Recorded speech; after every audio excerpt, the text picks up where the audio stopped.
जी।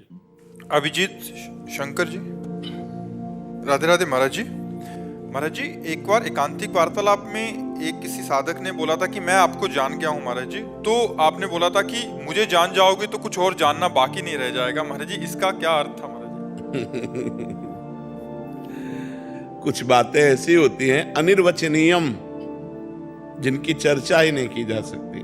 तो जैसे उन्होंने कहा आपको मैं जान गया, हमने कहा नहीं जाने, क्योंकि जब जान जाओगे तो तुम बोलने लायक नहीं रहोगे। ये बात कि मैं आपको जान गया हूं, आपके नेत्र बोलेंगे, आपका रोम रोम बोलेगा, क्योंकि आपने प्रेमानंद शरीर को जाना है। जो हमारा स्वरूप है उसको नहीं जाना।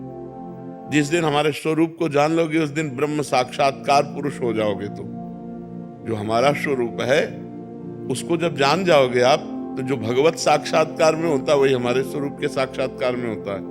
तो हमारे स्वरूप को तो जाना नहीं, क्योंकि जबान से तुम बोल दिए कि मैं आपको जान गया, तो जितना जाना अपने बुद्धि के विषय को जाना, बुद्धि जितना पकड़ पाई उतना ही जाना, मेरे को नहीं जाना। इसलिए कहा था कि जिसके जानने के बाद कुछ जानना बाकी नहीं रहता वो भगवान है।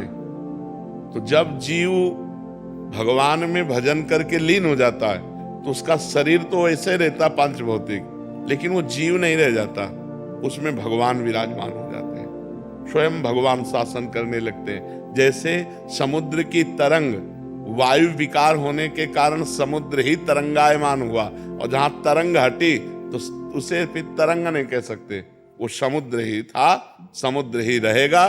तो बीच में तरंग मात्र जो आई वो वायु विकार के कारण, तो माया विकार के कारण जीव नाम हुआ। पहले ब्रह्म था और बाद में भी ब्रह्म होगा।